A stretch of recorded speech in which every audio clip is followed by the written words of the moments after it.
بسم اللہ الرحمن الرحیم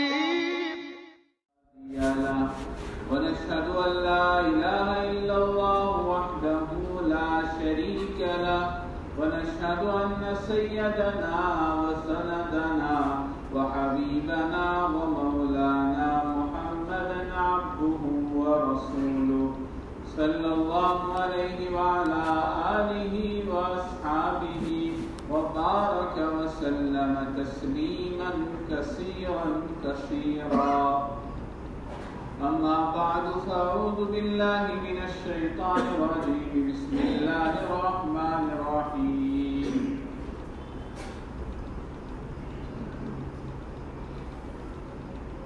يا أيها الذين آمنوا اذكروا الله ذكرا كثيرا. وقال الله تعالى في مقام آخر: رجال لا تلهيهم تجارة ولا بيع عن ذكر الله. صدق الله مولانا العظيم. اللهم صل على سيدنا ومولانا محمد وعلى آل سيدنا مولانا محمد كما صليت على سيدنا إبراهيم وعلى آل سيدنا إبراهيم إنك حميد مجيد. اللهم بارك على سيدنا مولانا محمد وعلى آل سيدنا مولانا محمد كما باركت على سيدنا إبراهيم وعلى آل سيدنا إبراهيم إنك حميد مجيد.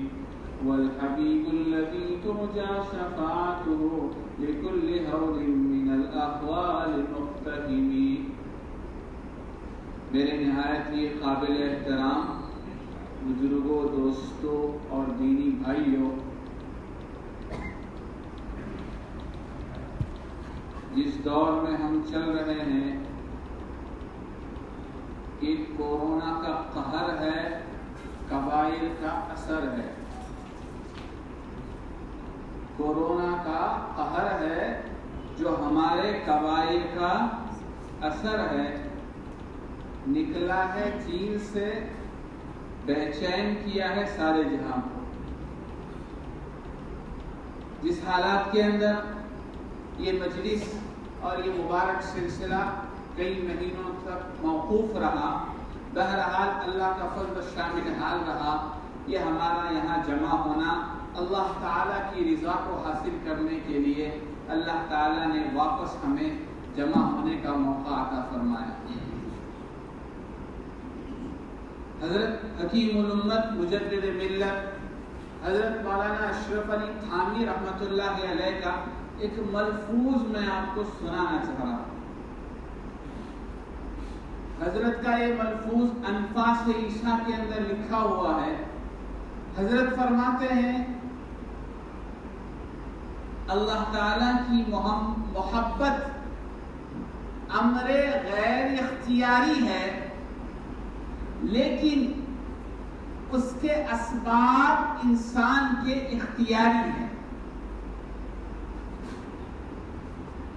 یعنی اللہ رب العزت والجلال کی جو محبت ہے،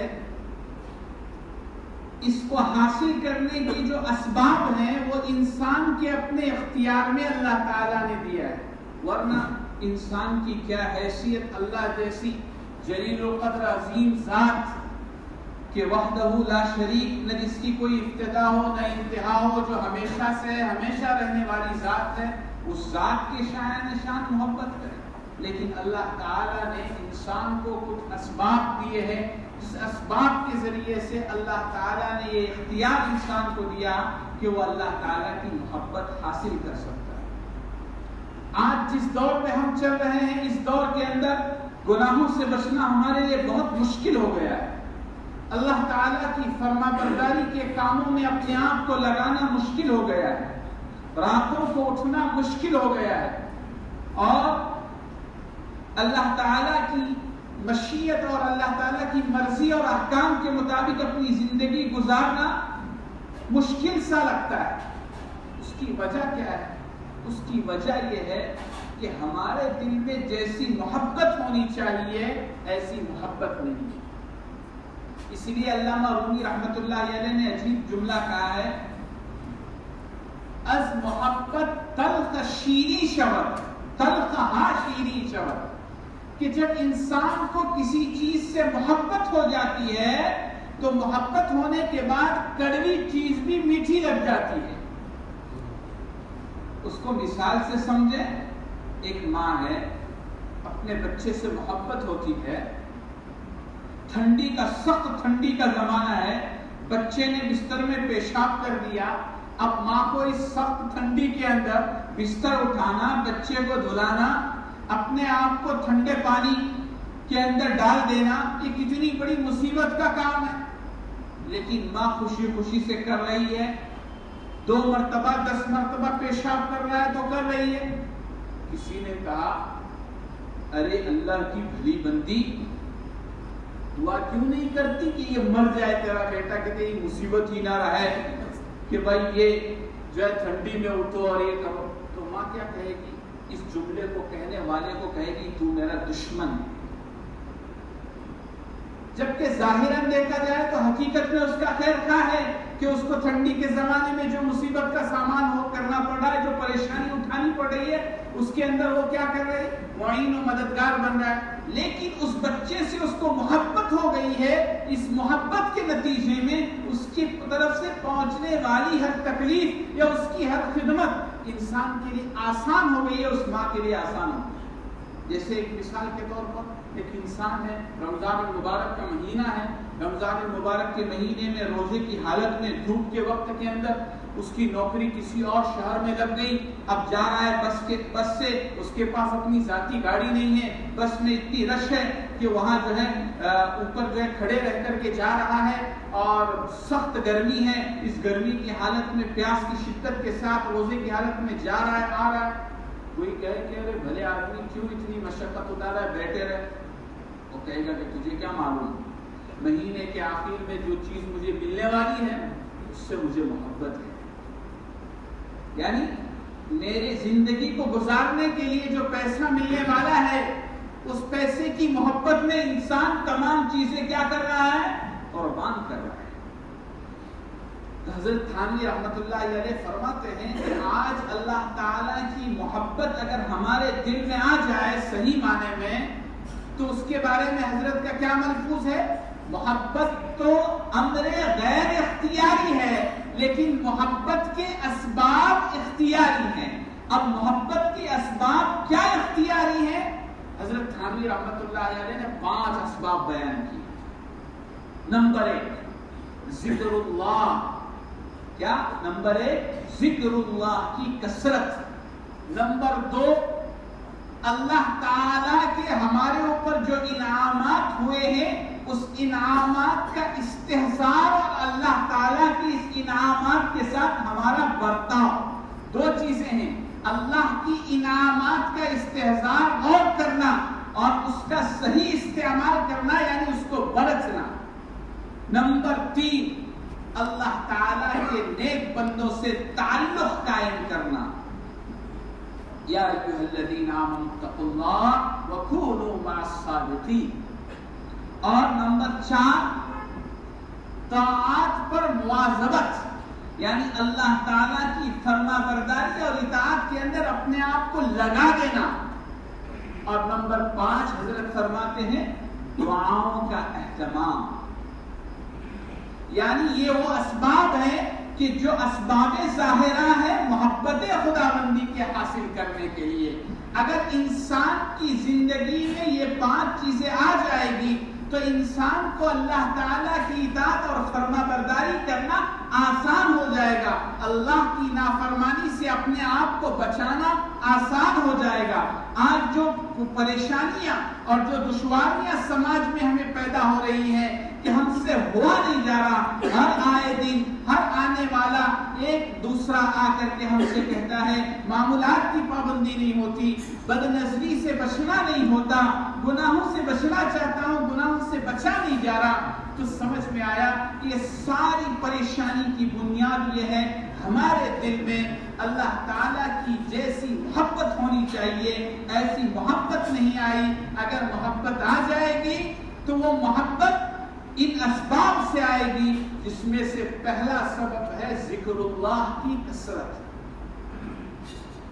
اللہ تعالیٰ قرآن کریم میں حکم دیتے ہیں، حقوق اللہ جس کو کہتے ہیں، نماز، روزہ، زکوٰۃ، حج، قربانی، یہ جو حقوق اللہ کی تعداد ہے اللہ تعالیٰ حکم دیتے ہیں، لیکن ہر ایک کی حد متعین کر دی۔ فرض نمازیں 5، زکوٰۃ سال میں 1 مرتبہ، حج زندگی میں 1 مرتبہ آپ کے پاس اتنا مال ہو تو، قربانی سال میں 1 مرتبہ، رمضان کے روزے 1 مہینے کے، سب کی حد متعین کر دی، سب کا ثواب، سب کا اجر، سب کے کرنے نہ کرنے پر وعید، ساری چیزیں اللہ تعالیٰ نے بتائی۔ لیکن ایک چیز ایسی ہے جس کے بارے میں اللہ تعالیٰ نے کثرت کا سوال کیا، جو ہے اللہ تعالیٰ کا ذکر۔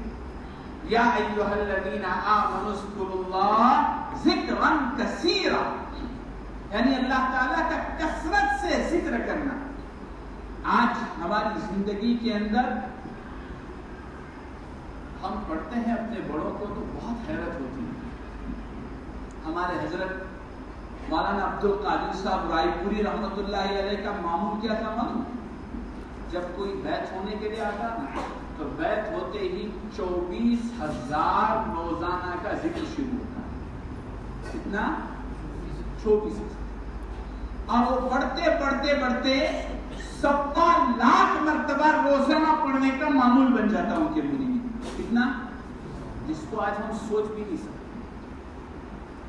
حضرت مولانا رشید احمد گنگوہی رحمۃ اللہ علیہ کو کسی نے پوچھا کہ حضرت کیا معاملات ہیں آپ کے؟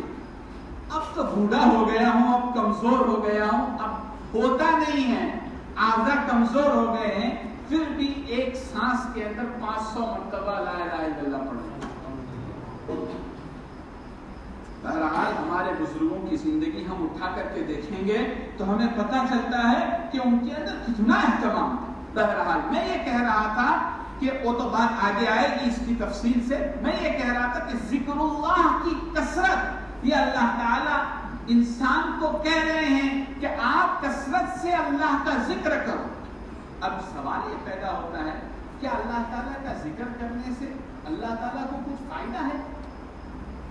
حدیث میں آتا ہے سارے ہوئے زمین کے انسان اگر بالکل پاک باز بن جائیں، نیک بن جائیں، صالح بن جائیں، متقی بن جائیں، پرہیزگار بن جائیں، ایک بھی گناہگار نہ رہے، تب بھی اللہ تعالیٰ کی شان میں کچھ بڑھوتری ہوتی نہیں۔ سارے ہوئے زمین کے انسان فرعون نہیں بلکہ اس سے بھی گئے گزرے بن جائیں، تب بھی اللہ تعالیٰ کی شان میں کچھ کمی آتی۔ تو معلوم کیا ہوا؟ یہ ذکر جو ہمیں کرنے کا حکم دیا ہے، اس سے اللہ تعالیٰ کی ذات میں کوئی فرق آتا تو پھر کیوں کہا گیا کہ ذکر کرو؟ اس لیے کہا گیا کہ اس ذکر سے ہمارا فائدہ ہے نہ کہ اللہ۔ ہمارا کیا فائدہ ہے؟ ہمارے دل میں اللہ رب العزت والجلال کی یاد بس جائے گی، رچ جائے گی۔ اللہ تعالیٰ ہمارے حضرت حکیم الامت مجدد ملت حضرت مولانا اشرف علی تھانوی رحمۃ اللہ علیہ کو بہترین جزائے خیر عطا فرمائے کہ انہوں نے اس تصوف کی راہ میں ہمیں آسانیاں نہ دے کر گئے ہوتے تو یہ مجمع جو ہے نا، پورے ملک میں سے اتنا مجمع بھی کسی خانقاہ میں نہیں جاتا، یہ اتنا جتنا بیٹھا ہے نا پورے ملک سے۔ لیکن حضرت رحمت اللہ علیہ کو اللہ نے مجدد زمانہ بنا کر کے بھیجا تھا۔ حضرت نے قوا اور ضعف کو دیکھ کر کے ہر چیز کے اندر تخفیف کر دی، جبکہ تصوف کے ابتدائی اصول جو بیان کیے جاتے ہیں بنیادی وہ 4 ہیں: قلت طعام، قلت منام، قلت کلام، قلت اختلاط مع الانام۔ کم سونا، کم کھانا، کم بولنا، لوگوں سے کم ملنا۔ حضرت تھانوی رحمۃ اللہ علیہ نے کیا کہا؟ اب تمہاری قوا اور تمہارے جسم کے اندر وہ طاقت نہیں ہے کہ تھوڑا کھا کر کے تم اللہ کو یاد کر سکو۔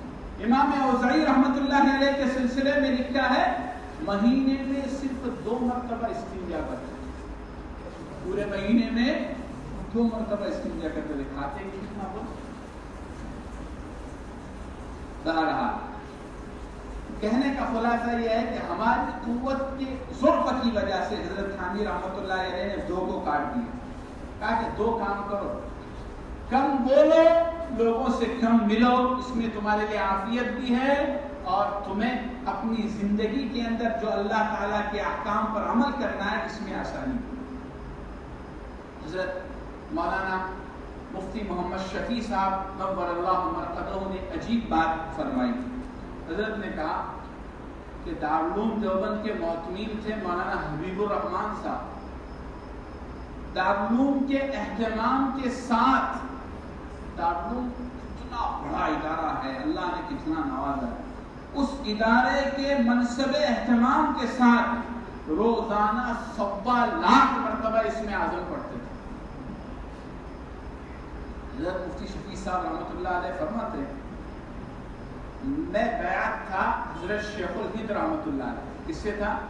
حضرت شیخ الہند مولانا محمود حسن صاحب دیوبندی رحمۃ اللہ علیہ. حضرت کا انتقال ہوا, میں دارالعلوم میں پڑھاتا تھا. میرے دل میں خیال آیا کہ اب کس کی طرف رجوع کروں,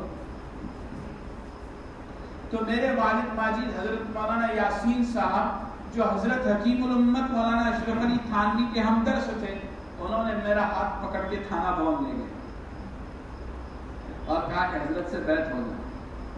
اس وقت حضرت مفتی شفیع صاحب دارالعلوم کے استاد تھے. تو حضرت نے حضرت تھانوی سے کہا حضرت دل میں بہت ارادہ ہے کہ اپنی باطن کی اصلاح کروں, لیکن ڈر لگتا ہے, میں اتنا کمزور آدمی ہوں کہ مجھ سے یہ بیعت کے معاملات ہونے کے نہیں ہیں, مجھ سے یہ ساری ذکر اذکار اور یہ ساری چیزیں ہونے کی, اس لیے کہ اس زمانے میں دارالعلوم دیوبند میں حضرت مفتی محمد شفیع صاحب 18 کتابوں کا سبق پڑھاتے تھے. کتنے؟ 18 کتابوں کا سبق پڑھاتے. کا یہ سبق مطالعہ اور درس کے ساتھ یہ ساری چیزیں مجھے ہونے والی. تو حضرت تھانوی رحمۃ اللہ علیہ نے کیا کہا, مفتی شفیع کیا اللہ تعالیٰ کا دین صرف طاقتور اور قوی لوگوں کے لیے, کمزوروں کے لیے نہیں ہے؟ کیا اللہ تعالیٰ کا دین اور اللہ تعالیٰ کی محبت حاصل کرنے کے اسباب صرف فارغ لوگوں کے لیے, مشغول لوگوں کے لیے نہیں ہے؟ حضرت مفتی شفیع صاحب فرماتے ہیں ان دو جملوں نے میرے دل کو ٹھنڈا کر دیا. حضرت نے کیا فرمایا, اللہ تعالیٰ کی محبت حاصل کرنے کے اسباب کیا صرف طاقتور لوگوں کے لیے ہے, کمزور لوگوں کے لیے نہیں ہے؟ کیا اللہ تعالیٰ کی محبت کے اسباب صرف فارغ لوگوں کے لیے ہے, مشغول لوگوں کے لیے نہیں ہے؟ اس کے بعد حضرت حکیم الامت نے فرمایا دیکھو مولانا شفیع صاحب ایک کام کیا کرو, اپنے آپ کو گناہوں سے بچاؤ. کیا کرو؟ آپ کیسے سمجھایا؟ آگے دیکھو, گناہ کرنے کے لیے طاقت کی ضرورت ہے, گناہ سے بچنے کے لیے طاقت کی ضرورت نہیں. کیا فرمایا؟ گناہ کرنے کے لیے طاقت کی ضرورت ہے, گناہ سے بچنے کے لیے قوت کی ضرورت ہے. یعنی انسان ارادہ کرے, اپنے نفس کو مضبوطی سے تھام لے. اس میں کیا فائدہ ہوگا؟ آپ مصروف آدمی ہیں, آپ کا وقت بھی بچے گا. آپ جیسے کہہ رہے ہیں کہ معاملات کرنے کا مجھے وقت ملتا, تو ایک کام آپ کیجئے کہ گناہوں سے اپنے آپ کو بچائیے. اس میں دو فائدے ہیں. پہلا فائدہ تو کیا, گناہ کرنے کے لیے طاقت کی ضرورت ہے, گناہ سے بچنے کے لیے طاقت کی ضرورت نہیں ہے. اور دوسرا, تم بیجی آدمی ہیں, گناہ کرنے کے لیے وقت کی ضرورت ہے, گناہ سے بچنے کے لیے وقت کی ضرورت نہیں.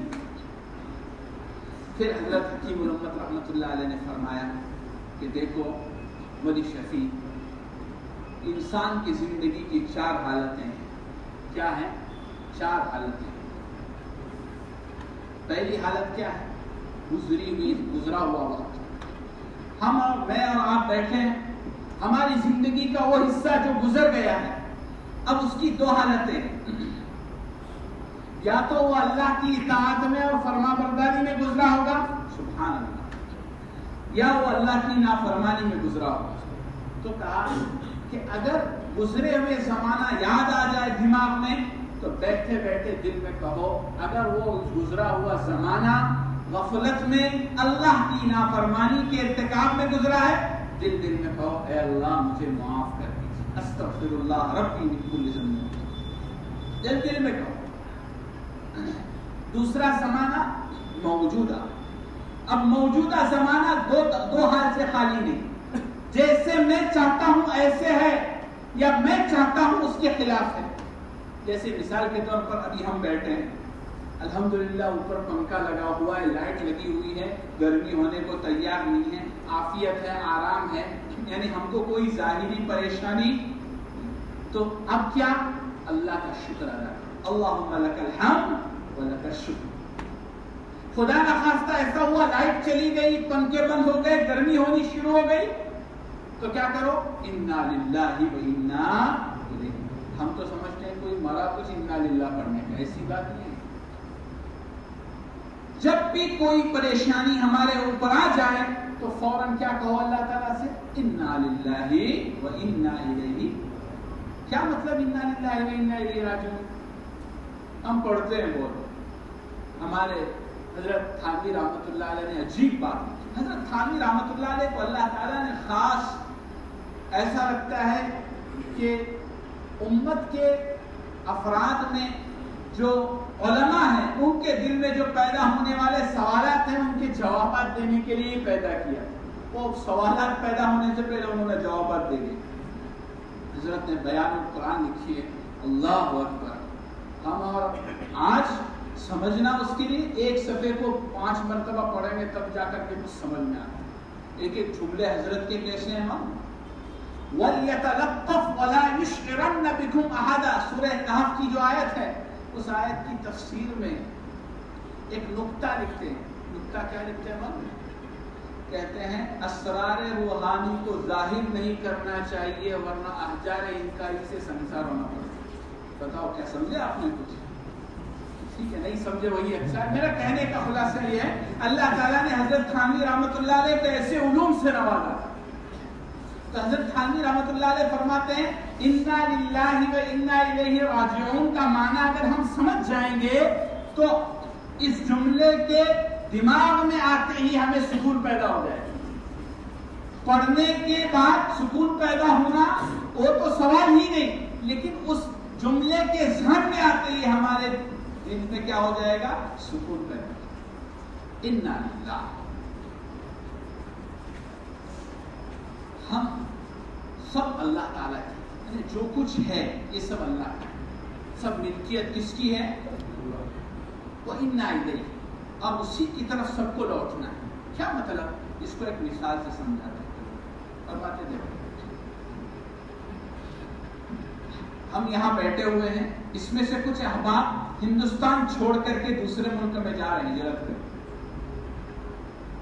اب وہ جا رہے ہیں تو ان کے دوست مل کر کے رو رہے ہیں, بھائی معلوم نہیں ملاقات ہوگی نہیں ہوگی. اور کچھ لوگ ایسے ہیں جو ان کے بعد 1 مہینے سے جانے والے ہیں. اب آپ مجھے بتائیے, کچھ لوگ وہ ہیں جو بالکل نہیں جانے والے, یہیں رہنے والے ہیں. کچھ لوگ پہلے جانے والے ہیں, کچھ لوگ 1 مہینے کے بعد جانے والے. اب غم کس کو زیادہ ہوگا؟ جی, جو نہیں جانے والے ان کو غم ہوگا. جو 1 مہینے بعد جانے والے ان کو غم, ان کو کیا, ہم کو بھی جانا ہے, 1 مہینہ پہلے جا رہے ہیں, ہم پیچھے سے جائیں.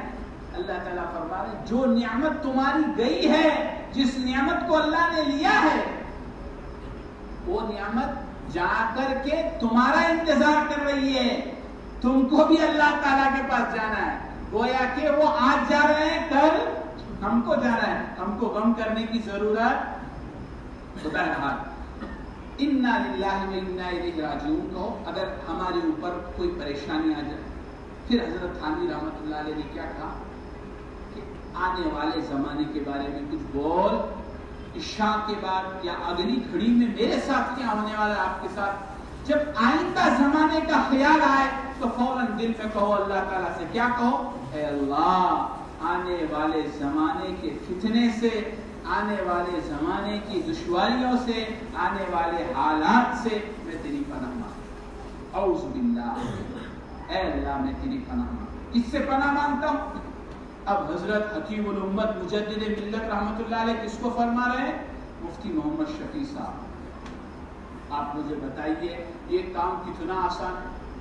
اگر حضرت تھانوی رحمۃ اللہ علیہ چاہتے تو مفتی شفیع صاحب کو کہہ سکتے تھے کہ بھائی یہ اتنی کم اگر معمولات کرنے نہ ہو تو چلے جاؤ, ہمارے پاس کوئی راستہ نہیں. لیکن ایسی بات نہیں. اللہ تعالیٰ نے حضرت حکیم الامت رحمۃ اللہ علیہ کے ذریعے سے یہ بات حضرت مفتی شفیع صاحب کو سمجھائی، اور مفتی شفیع صاحب کے ذریعے سے ہم تک یہ بات آئی کہ اللہ سبحانہ و تعالیٰ کی محبت کے جو اسباب ہیں، تو یہ اسباب طاقتور لوگوں کے لیے بھی ہیں، کمزور لوگوں کے لیے بھی ہیں، جو لوگ مصروف ہیں ان کے لیے بھی ہیں، جو لوگ خالی ہیں ان کے لیے بھی ہیں. ایسا نہیں ہے کہ کوئی مصروف ہو تو اس کے لیے کوئی سبب نہیں ہے، کوئی آدمی کمزور ہے اس کے لیے کوئی سبب نہیں. تو بہرحال اللہ سبحانہ و تعالیٰ کی محبت حاصل کرنے کے جو اسباب ظاہرہ ہیں جو ہمارے اختیار میں ہیں، ان میں سب سے پہلی چیز یہ ہے کہ ذکر اللہ کی کثرت. اب ذکر اللہ کی کثرت جو ہوتی ہے، اب ہمارے یہاں کیا، ہمارے یہاں اکثر لوگ شکایت کرتے ہیں. کیا شکایت کرتے ہیں؟ مولانا ہمارے معمولات نہیں. کتنے معمولات؟ صبح شام کی 3 تسبیحیں نہیں ہوتی. ہمارے حضرت فرماتے ہیں، لوگ آ کے ہم کو پوچھتے ہیں، ہر مجلس میں کہتے ہیں، لوگ آ کے پوچھتے ہیں حضرت معمولات کو نہیں. تو کہا کہ وہ معمولات کا نہیں، وہ معمولات ہی رہے کہاں جو عمل نہیں کیے جاتے. وہ تو متروکات ہیں. کیا ہے؟ معمولات نہیں. جس پر عمل کیا جائے وہ معمولات ہوئے، جس پر عمل ہی نہ ہو وہ معمول کا ہوا، وہ تو متروک ہوا. حضرت فرماتے ہیں کہ بھائی ہمارے پاس کوئی ایسی تعویذ یا کوئی ایسی گھٹی نہیں ہے ہم دھو کر کے پلائیں کل سے تم کو معمولات نہیں. آپ ہمت کرو، توبہ کرو، شروع کر دو معمولات کا کرنا، پھر دیکھو اس کا فائدہ. اب معمولات ہم کو دیے ہی کتنے ہیں. ہمارے یہاں تو بھائی ہماری پوری زندگی ایک سلسلے کے معمولات کرنے تک بھی پوری نہیں ہوتی. یعنی ہماری پوری زندگیاں گزرتی ہیں لیکن ہم ایک سلسلے کے اوپر جو معمولات بزرگوں نے بتائے ہیں وہ بھی پورے کر نہیں پاتے. ہمارے اکابرین نے جو معمولات کیے ہیں، حضرت مجدد الکسانی رحمۃ اللہ علیہ پہلے نقش بندیہ سلسلے میں بیعت ہوئے، اس کے پورے اسباب کیے 32. پھر اس کے بعد چشتیہ سلسلے سے اس کے جتنے اسباب تھے سب کیے. پھر سہروردیہ، قادریہ، اس کا تو سوال ہی نہیں آج کے زمانے میں. یہ 2 تو چل رہے ہیں، نقشبندیہ اور چشتیت. اس کے جو معمولات ہیں وہ معمولات بھی ہم سے نہیں ہو پائے. ہمارے اکابرین کیسے تھے؟ حضرت شاہ عبد القدوس صاحب گنگوہی رحمۃ اللہ علیہ اور بڑے آدمی تھے، گنگوہ کے رہنے والے تھے. حضرت شاہ عبد القدوس صاحب گنگوہی رحمۃ اللہ علیہ 50 سال تک ذکر حدادی کرتے تھے.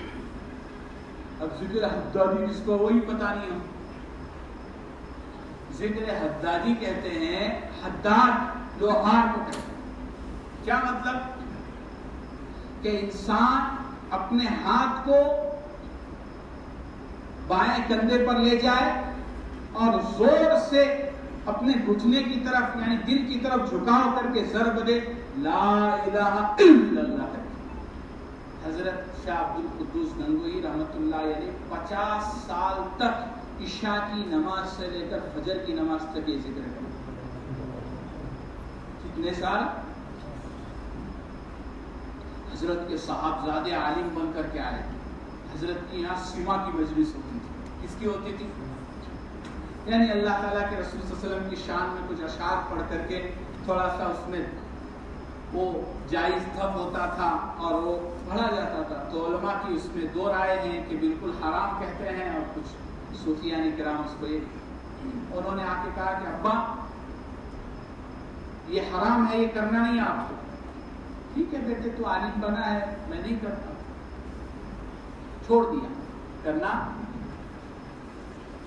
ابا نے کہا کہ بیٹے ذرا پیٹھ دکھ رہی ہے، پیٹھ دبا دینا. اب بیٹے پیٹھ دبانے کے لیے آئے. اب پیٹھ پر ہاتھ رکھتے ہیں تو ساری پیٹھ کی چمڑی اور کھال جو ہے نا، جیسے درخت کی کھال نکلتی ایسے نکل گئی. کیا ہے؟ کہا کہ بیٹا وہ سما سن لیتا تھا اور اس سے تھوڑی بدن کی گرمی ختم ہو جاتی تھی. اب تو نے منع کیا ہے، اب میں کیا کروں؟ کہا کہ اب تمہارے جیسے لوگوں کے لیے اس کی آج ہم سے کیا ہوتا ہے معاملہ.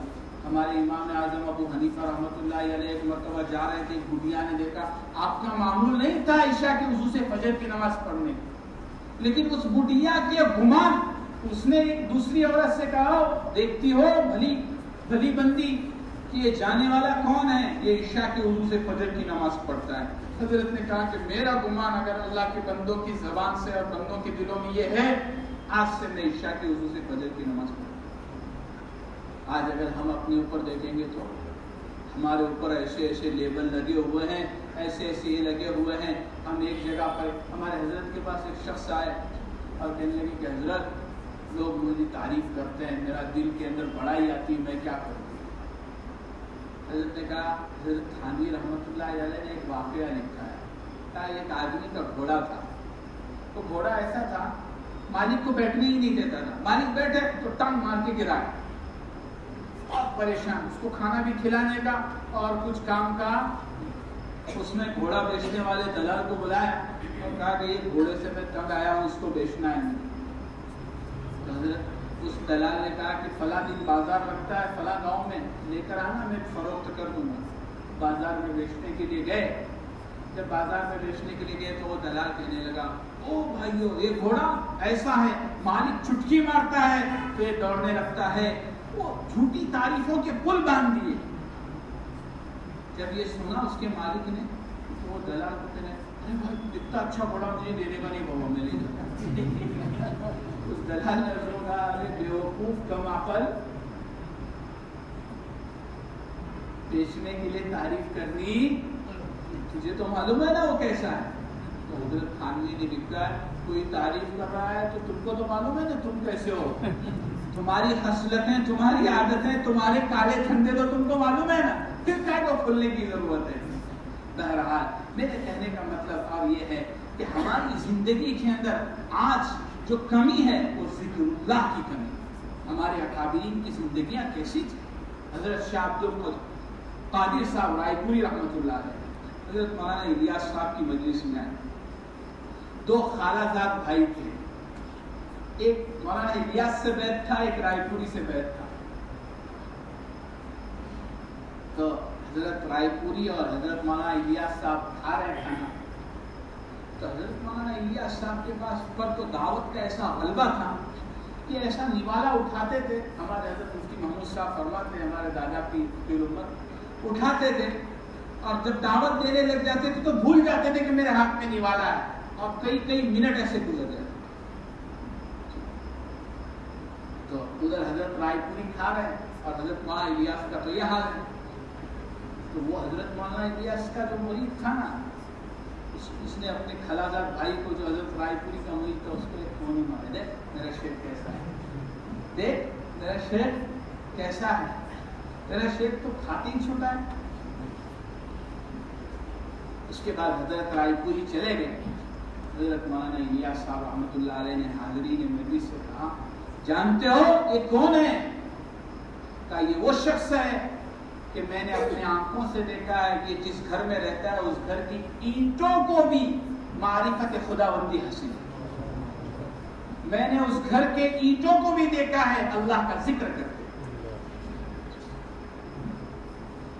قرآن کریم میں آتا ہے وَلَٰكِن لَا تَفْقَهُونَ تَسْبِيحَهُ، اللہ تعالیٰ ہر چیز اللہ تعالیٰ کا ذکر کرتی ہے لیکن تم اس کی تسبیح کو سمجھ نہیں سکتے۔ حضرت مولانا الیاس صاحب نے فرمایا، ہم نے بعض اکابرین کو دیکھا، دیکھو اکابرین جو ہے نا معمولات بتاتے ہیں، جیسے اسٹیپ ہوتا ہے پاس انفاس کا، حفظ دم کا، اس کا مقصد کیا ہوتا ہے؟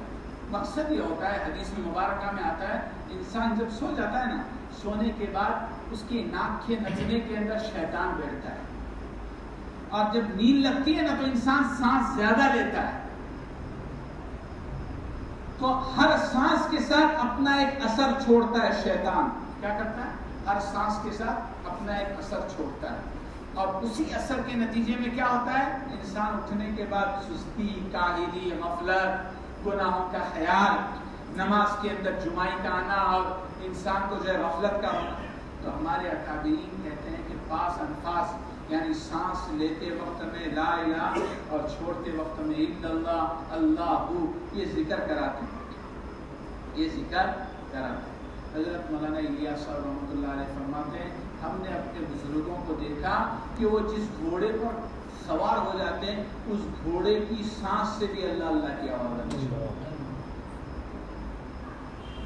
بہرحال ہمارے اکابرین کے معاملات اور زندگی کو دیکھیں گے تو ہمیں یہ حوصلہ ملتا ہے۔ کیا حوصلہ ملتا ہے؟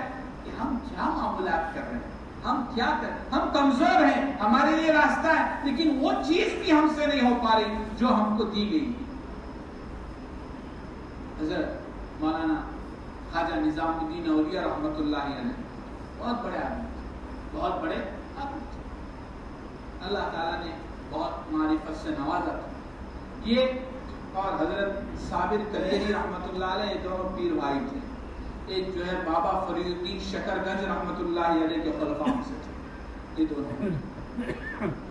خواجہ نظام الدین اولیاء رحمۃ اللہ علیہ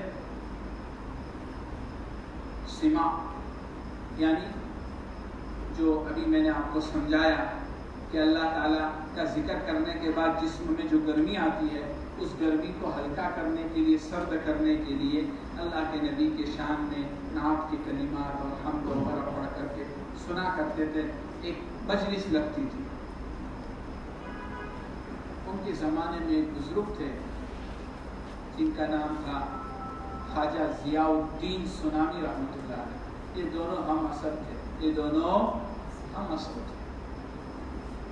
تو خواجہ ضیاء الدین سنانی کہتے تھے کہ نظام الدین جو تو سما کر رہا ہے وہ جائز نہیں، جو تو سما کر رہا ہے۔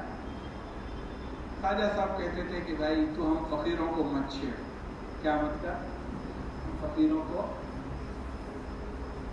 اس کے بعد ان کی بحث چلتے رہی کافی، تو یہ دلائل سے بحث کرتے تھے۔ ایک دن خواجہ نظام الدین اولیاء نے کہا کہ میں تجھے حضور کے ذریعے سے بلواؤں۔ کیا کہا؟ اس کو کہا، خواجہ ضیاء الدین سنانی کو کہا، میں حضور کے ذریعے سے تجھے بلواؤں کہ میں سما کرتا ہوں، مجھے کیوں چھیڑتا ہے؟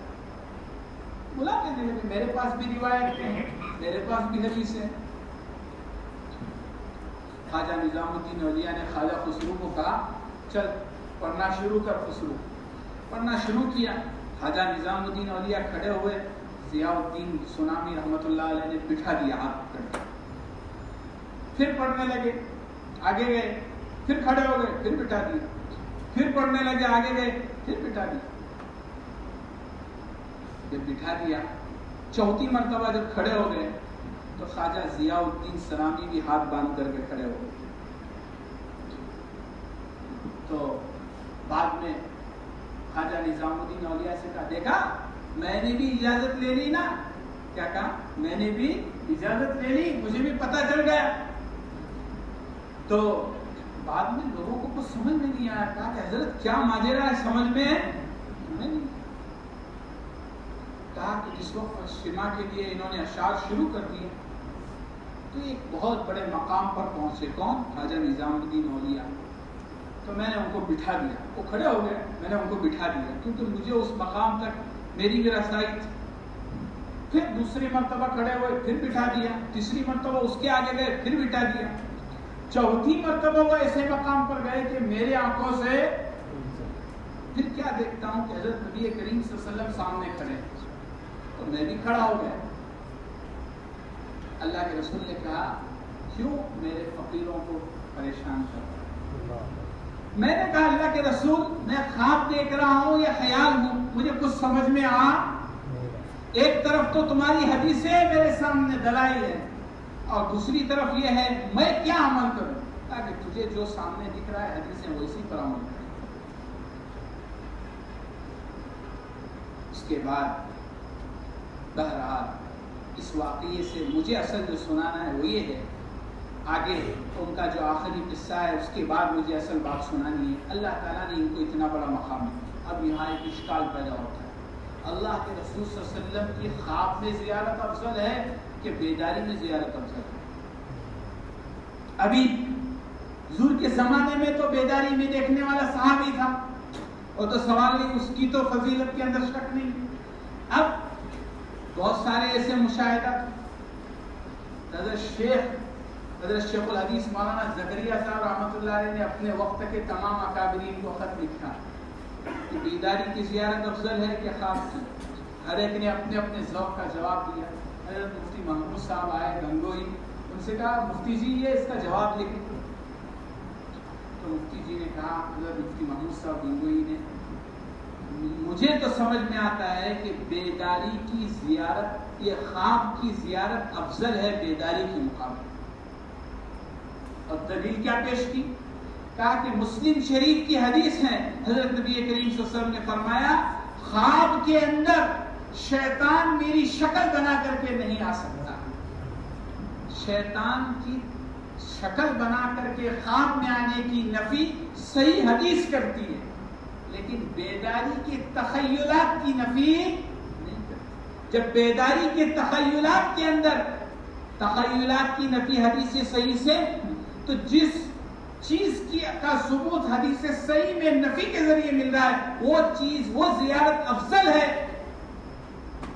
ظاہری زیارت کے مقابلے. بہرحال میں جو کہہ رہا تھا آگے، یہ تو بات درمیان میں مسئلہ آ گیا اس لیے میں نے بتا دیا کہ حضرت قاضی سنام الدین رحمۃ اللہ علیہ بیمار ہو گئے. حضرت خواجہ صاحب ان سے ملنے گئے تو خواجہ صاحب رحمۃ اللہ علیہ نے خادم سے کہلا بھیجا کہ حضرت سے کہنا کہ نظام الدین ملنے آیا ہے.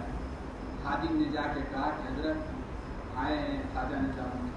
تو اندر سے جواب گیا، اس سے کہہ دینا میں مرتے وقت بدعتی کا منہ دیکھ کر کے مرنا نہیں چاہتا. میں مرتے وقت خادم نے کہا کہ جاؤ حضرت سے کہنا کہ بدعتی بدعت سے توبہ کر کے آئے. جا کے کہا. حضرت خواجہ ضیاء الدین سلامی نے اپنا امامہ نکالا اور کہا کہ بچھاؤ اور ان سے کہہ دو کہ اپنے چپلوں کے ساتھ چلتے ہوئے آئے. یہ واقعہ ہے، میں سنانا چاہتا ہوں. اللہ تعالیٰ نے ان کو اتنا مقام دیا تھا، لیکن ان کا عالم ذکر کا کیسا تھا؟ روزانہ کے معاملات دیکھیں گے، 1.25 لاکھ تو ان کے لیے آسان والی تسبیح تھی، یعنی بالکل معمولی معمول تھا. 1.25 لاکھ. آج ہم کو کہا جاتا ہے 200 مرتبہ. 200 کیسا ہونے والا؟ اس سے کم ہوتا نہیں. 1.25 لاکھ مرتبہ. ان کی ساری زندگی میں اللہ کی یاد ایسی رچ بس گئی تھی کہ اللہ نے وہ مقام دیا تھا کہ جس مقام کے کچھ جھلکیں آپ نے ابھی دیکھی اس واقعے سے کہ اللہ نے کتنا بڑا مقام دیا تھا. لیکن سارا مقصود کیا ہے؟ اللہ کی یاد. آج اگر ہم کو جو چیز حاصل نہیں ہو رہی، تھوڑا بہت کر رہے ہیں لیکن پھر بھی حاصل نہیں ہو رہی، مقصود کیا ہے؟ ہماری نیتوں کے اندر بگاڑ. ہمارے حضرت مفتی صاحب سے ایک عالم نے حج پر گئے تھے، حضرت کے بھی کافی حج ہوئے، تو حج پر گئے تھے. پہلے سال گئے، دوسرے سال بھی وہ حج پر گئے.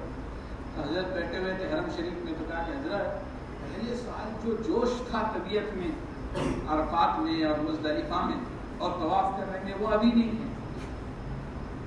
ابھی بھی حج کیا لیکن پہلے سال جیسا. حضرت نے کیا جواب دیا؟ وہ مقصود بھی نہیں. کیا کہا؟ آج یعنی مجھے کہنے کا خلاصہ ہے، آج ہم ذکر کو بیٹھ رہے ہیں لیکن مزہ نہیں آ رہا تو آگے شکایت کرو. مزہ مقصود، مزہ آئے گا تو آپ کریں گے، اس کا مطلب نہیں. اللہ تعالی کی محبت حاصل ہو جائے، مجھے کرنا ہے کرنا ہے. ہمارے حضرات اکابرین کی زندگیاں کیسی تھیں کہ ان کی زندگیوں میں خواجہ نظام الدین اولیاء رحمۃ اللہ علیہ اتنے سارے کمالات پر پہنچنے کے باوجود ذکر کا اہتمام کتنا تھا. اپنے بڑوں کے پاس سے جو لی ہوئی چیزوں کا اہتمام. ہمارے حضرت کہتے ہیں کہ بھائی مجھ سے کوئی کرامت ورامات ہوئی نہیں. اگر کوئی کرامت کو میری طرف منسوخ کرتا ہے تو وہ اللہ کے پاس اس کا جواب دے. اتنا ہے کہ عمر کے 19 سال سے اپنے بڑوں نے جس معاملات پر لگایا ہے، آج 80 سال ہونے آئے اسی معاملات پر ہے. اس سے بڑھ کر اور کون سی کرامت؟ آج ہماری زندگی کے اندر اسی چیز کی کمی ہے. کیا؟ ذکر اللہ. ہم ذکر کرتے بھی ہیں، ہم کو مزہ نہیں آیا تو ہم ذکر کو چھوڑ دیتے ہیں، ہمیں غفلت طاری ہو جاتی ہے. وجہ اس کی یہ ہے کہ ہم صحیح معنی میں خلوص کے ساتھ اگر اللہ کو یاد کریں گے اور ذکر کا اہتمام کریں گے، اللہ تعالیٰ کی محبت ہمیں حاصل ہو جائے گی. اللہ تعالیٰ کی محبت کیسے حاصل ہوتی ہے؟ دیکھو، انسان علماء جب نئے نئے فارغ ہوتے ہیں نا تو ایک جوش ہوتا ہے. کیا ہوتا ہے؟ میں نہیں کہتا، ہمارے بڑے کہتے ہیں، ایک دماغ میں بات ہوتی ہے، ہم چوں دیگرے نیست میرے جیسا کوئی دوسرا. حضرت مولانا رشید احمد گنگوئی رحمۃ اللہ علیہ فارغ ہو گئے. حضرت مولانا رشید احمد گنگوئی کون ہے؟ اللہ تعالیٰ نے عجیب انسان بنایا تھا. فقیہ النفس کا لقب جن کو دیا جاتا ہے. اللہ تعالیٰ نے بہت اونچے مقام پر حضرت کو فائز کیا تھا. حضرت مولانا رشید احمد گنگوئی رحمۃ اللہ علیہ فارغ ہوئے تو تھانہ بھون کے اندر 3 کتب رہتے تھے، اقطاب ثلاثہ. حضرت حافظ ضامن شہید، حضرت حاجی امداد اللہ، حضرت مولانا محمد تھانوی رحمۃ اللہ محدث تھے. تو ہم نے ان کے حجرے دیکھے. حجرے ایسے تھے، پہلا حجرہ جو ہے یہ حافظ ضامن شہید کا، دوسرا حاجی صاحب کا، اور تیسرا علامہ محمد تھانوی رحمۃ اللہ علیہ. اور حافظ ضامن شہید جو تھے نا وہ تھوڑے مذاقی تھے. کیا تھے؟ جب کوئی آدمی آ کے پوچھتا آتا نیا آدمی تو حضرت کہتے تھے کہ بھائی اگر مسئلہ پوچھنا ہے تو ادھر آگے جاؤ 3 نمبر پر، بیعت ہونا ہے 2 حجرے میں جاؤ، حقہ پینا ہے تو یاروں کے پاس. اللہ تعالیٰ نے بہت کمال کا انسان بنایا تھا. حضرت حافظ ضامن شہید رحمۃ اللہ علیہ کا واقعہ میں نے یہاں سنا چکا ہوں. حضرت حافظ صاحب رحمۃ اللہ علیہ جب وہ جنگ آزادی کے موقع پر جب گئے مقابلے کے لیے تو حضرت کو گولی آتی تھی انگریز کی طرف سے، دشمن کی طرف سے گولی ایسے لگ کر کے چلی جاتی تھی. جب اس طرح کا منظر ہوا رات میں اللہ کے سامنے ہاتھ اٹھا کے کہنے لگے اے اللہ میں تجھ سے کرامات کا سوال نہیں کرتا، شہادت کا سوال. دوسرے دن حضرت کا جب انتقال ہوا، حضرت تھانوی رحمۃ اللہ علیہ کی قبر ایسی ہے اور بالکل دوسرے سڑک پر، سامنے والی سڑک پر تھوڑا آگے جائیں گے حافظ صاحب کی قبر ہے. قرآن کریم کہتا ہے کہ شہید کو مردہ مت کرو. ایک بزرگ جا رہے تھے اپنے مریدین کے ساتھ، جاتے ہوئے دیکھا کہ بھئی قبر ہے، جا کر کے فاتحہ پڑھنے کے لیے رکے، بڑے شوق ذوق سے، مریدین بھی تھے اور پھر ہنسنے لگے. چلے بھائی قبر پر فاتحہ پڑھنے رکے، ہنسنے کی کیا بات؟ کہا کہ کوئی باکمال آدمی ہے، شاید یہ کوئی جو ہے نا شہید کی خبر ہے، تحقیق کرنے پر پتہ چلا آگے. تو مریدین نے پوچھا ہوا کیا؟ کہا کہ جب فاتحہ پڑھنے کے لیے کھڑا ہوا تو کہنے لگے ارے اللہ کے بھلے بندے جا کسی مردے پر پڑ جائے، زندوں پر کیا فاتحہ پڑھنا. حضرت حافظ ضامن شہید کا وہ حجرہ تھا. اس کے بعد حضرت حاجی صاحب کا تھا، حضرت مولانا محمد تھانوی رحمۃ. تو حضرت مولانا رشید احمد گنگوئی رحمۃ اللہ علیہ نئے فارغ ہوئے تھے. حضرت مولانا محمد صاحب نے ایک رسالہ لکھا تھا. دیکھو علم ہے نا، علم میرا علم کافی نہیں ہے، علم کے ساتھ ساتھ جو ہے نا علم، اور اسی طریقے سے فراست، اور اس وقت کے اندر شریعت کا کون سا مسئلہ اور کیا بولنا چاہیے، یہ چیز اللہ کی طرف سے اس وقت ملتی ہے جب انسان علم کے ساتھ کسی اہل اللہ کی صحبت اٹھاتا ہے، اللہ تعالیٰ اس کو یہ چیز دے دیتے. جیسے حضرت مولانا مظفر حسین صاحب رحمۃ اللہ علیہ کا واقعہ لکھا ہوا. ایک مرتبہ جا رہے تھے سفر پر، وہیں سہارنپور کے قریب بستی میں گئے، بڑی مسجد ہے، نماز کے لیے گئے. اذان دی، ایک آدمی بھی نماز کے لیے نہیں آیا. پریشان ہوئے، بہت افسوس ہوا. لوگوں کو پوچھا، لوگوں نے کہا یہاں ایک نواب صاحب ہیں، وہ نواب صاحب اگر نماز پڑھنا شروع کریں تو سب لوگ نماز کے لیے آئیں گے. حضرت گئے ان کے پاس، کہنے لگے کہ حضرت کہ بھائی چلو نماز پڑھنے کے لیے، آپ نماز پڑھنے کے لیے آیا کرو. نہیں، کہنے لگے مجھ سے نہیں ہوتا. کہا کہ چلو آپ آئیں گے، آپ کے ذریعے دوسرے آئیں گے. کہا کہ میں آؤں گا لیکن 2 شرطیں. وضو مجھ سے نہیں ہوتا، وضو مجھ سے نہیں ہوتا. اور دوسری شرط کیا رکھی کہ یہ جو میں سب کرتا رہتا ہوں، سمجھے، غلط حرکتیں، گندی حرکتیں جو بھی یہاں کرتا وہ میں کرتا رہوں. حضرت نے کہا جو کرنا ہے کرو، لیکن تم چلو بغیر وضو کے نماز پڑھو. کہا بغیر وضو کے؟ ہاں بغیر وضو کے. اب آپ مجھے بتاؤ، کوئی آدمی کسی سے پوچھے کہ بغیر وضو سے نماز پڑھنا کیا ہے؟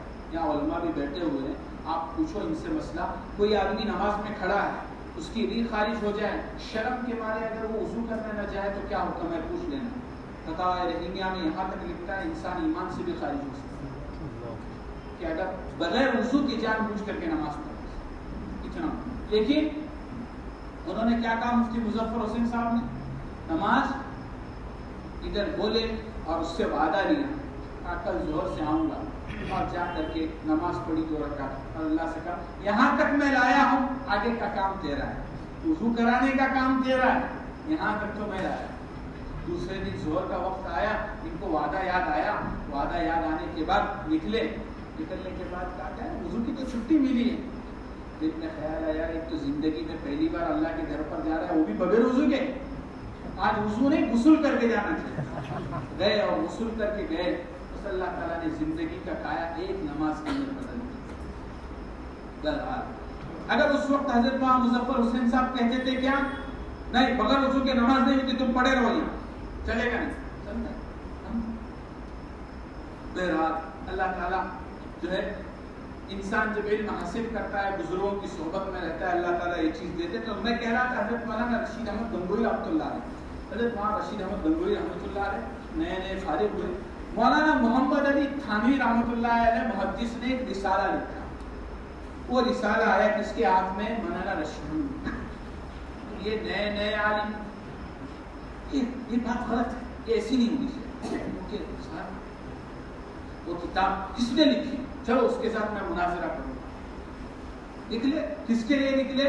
مناظرہ۔ گنگو سے نکلے تھانہ بون کی، پہنچے تھانہ بون پوچھتے اب وہاں گئے، پہلا حجرہ تو حافظ صاحب کا تھا، دوسرا حاجی صاحب۔ حاجی صاحب ان کو جانتے تھے، کئی ملاقاتیں ہوئی تھی۔ حاجی صاحب نے سامنے سے جا کے دیکھا، کہا کہ بولی رشید کیا بات ہے، کیوں آئے؟ کہا کہ حضرت یہ کوئی ہے محمد تھانوی کہہ رہے کہ اس نے ایسا لکھا ہے، میں اس سے مناظرہ کرنے آیا۔ حاجی صاحب نے کہا مولانا ابھی آپ طالب علم سے ابھی عالم بنے، وہ بڑے ہیں، ایسا نہیں بولتے۔ 2-3 جملے حضرت نے کہے، 2-3 جملے کہے، آئے تھے ایک جوڑ کپڑے سے مناظرہ کر کے شام کو واپس جانے کے لیے، لیکن حضرت حاجی صاحب رحمۃ اللہ علیہ کے حجرے میں بیٹھے، زندگی کا کایا ایسا پلٹ دیا، 40 دن تک وہاں رہے۔ کتنے دن تک؟ 40 دن، ایک ہی جوڑ کپڑے پر۔ سارا مناظرہ کا پلان سارا جو ہے نا مس ہو گیا، ختم ہو گیا۔ 40 دن کے بعد حاجی صاحب نے کہا ہم کو جو دینا تھا میاں رشید احمد ہم نے دے دیا، آپ چلے جاؤ تم اللہ کا۔ مولانا رشید احمد گنگوئی رحمۃ اللہ علیہ فرماتے ہیں حضرت کا یہ جملہ 12 سال کے بعد مجھے سمجھ میں آیا کہ حضرت نے کیا کہا تھا، جو دینا تھا ہم نے دے دیا۔ وہ جملہ کب سمجھ میں آیا؟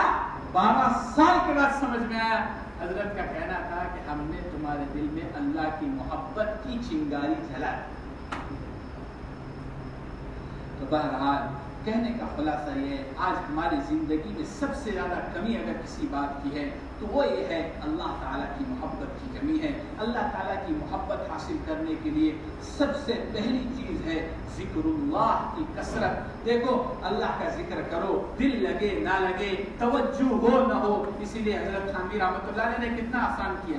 فارسی کا ایک شاعر ہے، وہ کہتے ہیں، کیا کہتا ہے کہ در زباں تسبیح ہو، در دل گاہ و خط، یعنی زبان پر تو تسبیح اور دل میں کیا؟ اس کا خیال، اس کا خیال، دنیا کا خیال۔ این چنی تسبیح کے دارد اثر، ایسی تسبیح کا کیا اثر ہونے والا؟ حضرت تھانوی رحمۃ اللہ علیہ فرماتے ہیں کہنے والا عارف نہیں تھا، یعنی اللہ کی محبت سے بھرا ہوا نہیں تھا، اس لیے اس نے ایسا اپنے اللہ کے بندوں کو نا امید کر دیا۔ میں کہتا ہوں این چنی تسبیح ہم دارد اثر، یہ تسبیح بھی اثر کیے بغیر نہیں۔ ایک بہت بڑے حکیم تھے، وہ حکیم ایک مریض کا علاج کرنے کے لیے، ایک بزرگ آئے اور وہ کچھ پڑھنے لگے اور دم کرنے لگے، تو وہ حکیم نے کیا کہا، ارے تیرے پھوپھوں سے کیا ہونے والا ہے، اس کا معدہ خراب ہوا ہے، تیرے پھوپھوں سے کیا ہونے والا ہے؟ تو حضرت نے کہا اے کتے، تجھے سمجھ میں نہیں آتا، اتنا پڑھنے تھا وہ حرم ہو گیا، حکیم بڑا تھا، بادشاہ کا دربار تھا۔ تو انہوں نے کہا کہ حکیم صاحب کیا ہوا، کیوں آپ کے مزاج میں گرمی آ گئی، کیوں چہرہ لال ہو گیا؟ میں تو زبان سے پھوکی تو مارا تھا نا، میں نے اس دو انسان جو بولتا ہے اس سے ہوا نکلتی ہے، پھوکی تو تھی، تمہارا مزاج کیسے بدلا؟ جب میرے کتا کہنے سے تمہارا مزاج کے اندر گرمی پیدا ہو سکتی ہے, تمہارے خون کی بی پی بڑھ سکتی ہے اور پریشر بڑھ سکتا ہے, تو کیا اللہ کا نام لے کر تھوکنے سے اثر نہیں ہوگا؟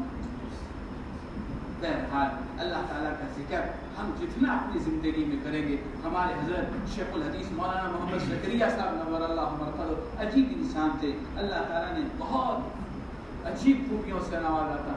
حضرت جو ہے آخر عمر میں اسی بات پر زور دیتے تھے کہ بھائیو جگہ جگہ پر اللہ کے ذکر کے محافل کو قائم. آج اگر ہم چاہتے ہیں کہ دنیا کے فتنے ہمارے مسلمانوں پر, ہماری اولادوں پر اثر انداز نہ ہو, تو ایک ہی چیز ہے, ذکر کی محافل کو قائم.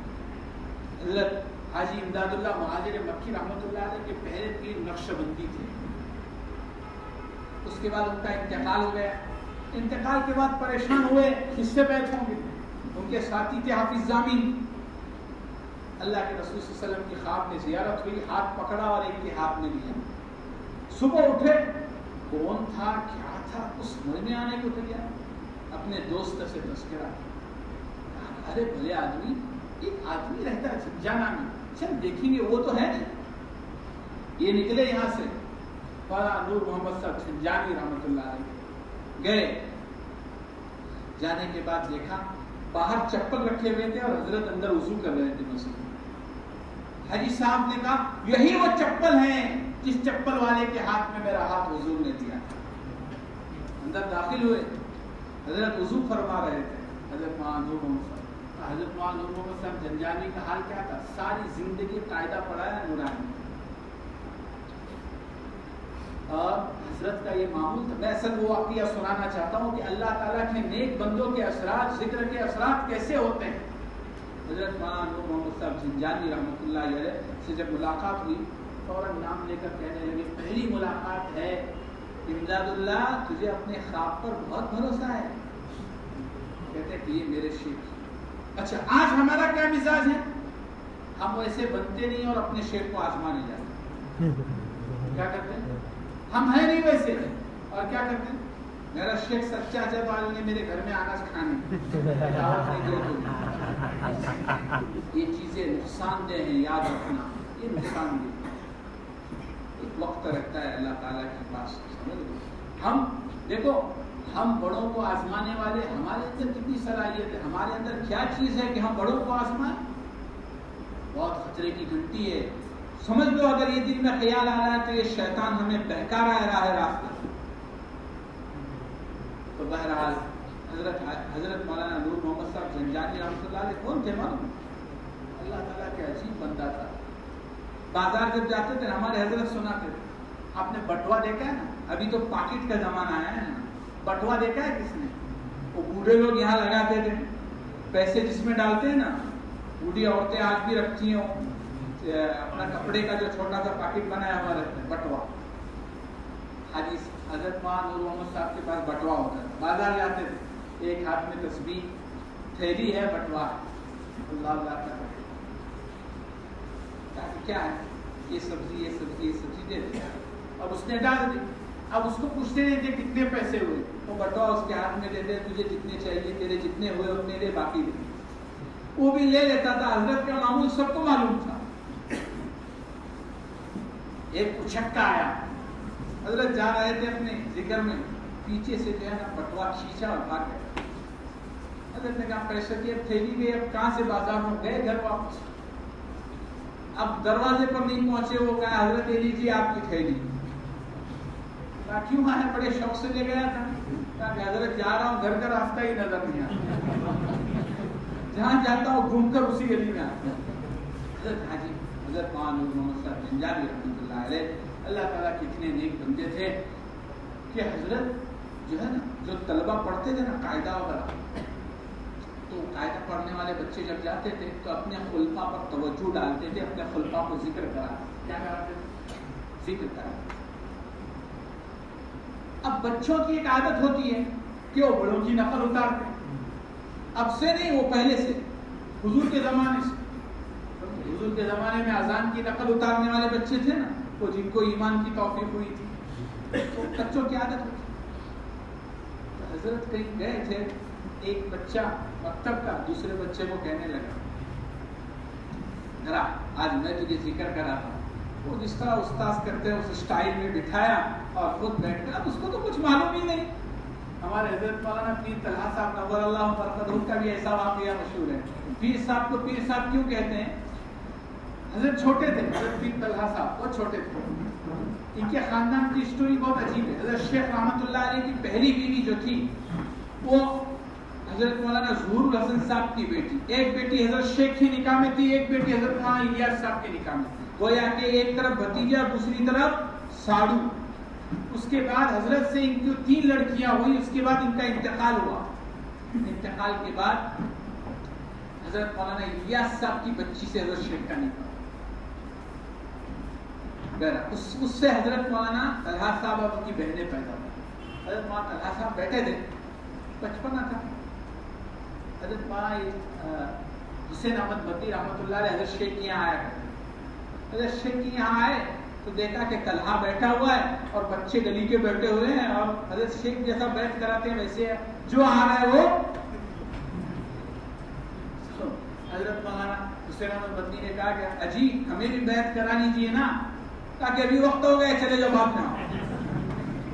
اجی ہم بہت دور سے آئے, ہم چاچا بیٹھو. اور جو تھا وہ بچپنا کرا لیا.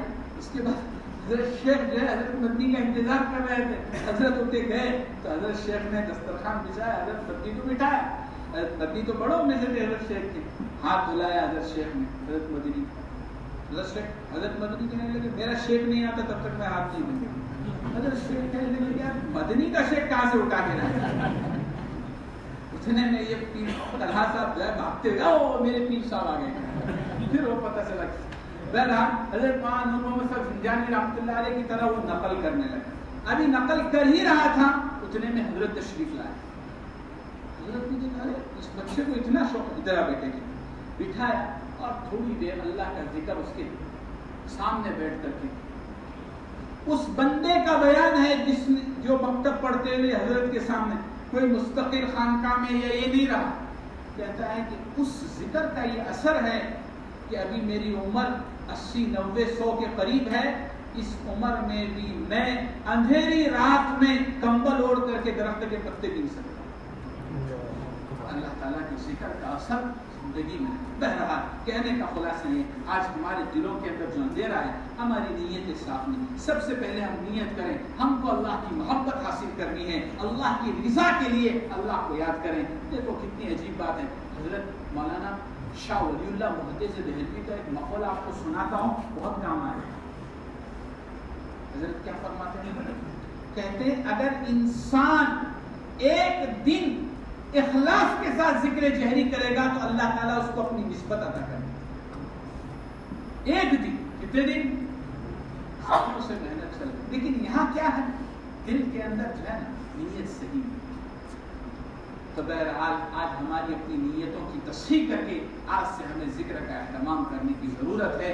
اللہ تعالیٰ کی ذات موجود ہے. یہ جو اس دور کے فتنے ہیں اور جس زمانے میں ہم چل رہے ہیں, اس زمانوں کی فتنوں سے اگر ہم محفوظ رہنا چاہتے ہیں, اللہ کے ذکر کے بغیر یہ شیطانی حربوں سے ہم بچ نہیں سکتے, یہ شیطانی چیزوں سے ہم بچ نہیں سکتے. اس لیے ہم کو چاہیے کہ ہم ہمیشہ اللہ تعالیٰ کا ذکر سے اپنی زندگی کو تر رکھیں. اور ہمیشہ اللہ کا ذکر کرنے کا طریقہ حضرت تھانوی نے حضرت مفتی شفیع صاحب کو بتایا. 4 کاموں کا اہتمام کریں. نمبر 1, ماضی کی گناہوں کو یاد کر کے استغفار کریں. دل میں جو حال ہے, جو موجودہ ہے, وہ 2 حال سے خالی نہیں. یا تو تمہارے منشے کے مطابق ہے تو اللہ کا شکر ادا کریں, اگر تمہاری مرضی کے خلاف ہے تو انا للہ و انا الیہ راجعون پڑھے. اور نمبر 4, آئندہ کے خطرے سے اللہ تعالیٰ سے پناہ مانگتے رہیں. حضرت مولانا ڈاکٹر عبدالحی رحمۃ اللہ علیہ نے بڑی پیاری بات کہی ہے کہ دیکھو اللہ کی محبت حاصل کرنے کا بہت آسان راستہ یہ ہے, دل میں اللہ سے باتیں کر لیا. آپ یہاں بیٹھے ہیں, آپ کے گھر میں کیا حالت ہے آپ کو پتا. آپ یہاں سے اٹھے, آپ گھر گئے, دیکھا سب اچھے ہیں, بچے اچھے ہیں, بچے آ کر کے ملے, سب کچھ الحمدللہ, اللہم لک الحمد و لک الشکر. اللہ تعالیٰ اب اس عافیت میں اضافہ فرمائے, اس عافیت میں بڑھوتری عطا فرمائے. آپ یہاں سے کہیں جا رہے ہیں کام پر, دل میں دعا کرو, اے اللہ میں جا رہا ہوں, راستے میں ٹریفک نہ لگے, ابھی میں آتے ہوئے ہم آ رہے تھے، یہاں تھوڑی دیر ہوئی تو میں نے اپنے ساتھیوں سے کہا ہمارے ایک بزرگ نے بڑی پیاری بات دعا سکھائی، اللہ کے رسول صلی اللہ علیہ وسلم کی دعا ہے لیکن اللہ کے رسول کی تعلیمات تو قیامت کی صبح تک ہیں.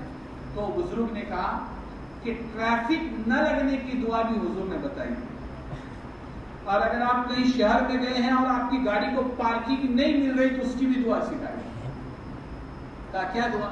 اللہم انی اعوذ بک من ضیق الدنیا و ضیق یوم الدین. اے اللہ دنیا کی تنگی سے بھی بچا، آخرت کی تنگی سے بچا. ٹریفک کا ہونا گویا کہ تنگی ہے، پارکنگ کے لیے جگہ کا نہ ملنا. تو بہرحال ہمیں چاہیے کہ ہم اللہ تعالیٰ کے رسول صلی اللہ علیہ وسلم کی دعاؤں کا اہتمام کریں، ذکر اذکار کا اہتمام کریں. دیکھو حدیث میں آتا ہے جو آدمی باوضو ہوتا ہے ساری رات عبادت کا ثواب ملتا ہے. ایک آدمی وضو کر رہا ہے، وضو کرتے وقت میں اگر دعاؤں کا اہتمام کرے گا تو دعاؤں کے اہتمام کی وجہ سے جب تک اس کا وضو باقی رہے گا اس کے نام اعمال میں کیا لکھی جائے گی؟ نیکی لکھی جائے گی. اس لیے ہم کو چاہیے کہ اللہ کے رسول صلی اللہ علیہ وسلم کی جو دعائیں ہیں اس کا بھی اہتمام کریں، اللہ کے ذکر کا اہتمام کریں. اللہ سبحانہ و تعالیٰ مجھے ہم سب کو اپنے ذاکر اور شاکر بندوں میں سے بنائیں. آمین. وآخر دعوانا الحمدللہ.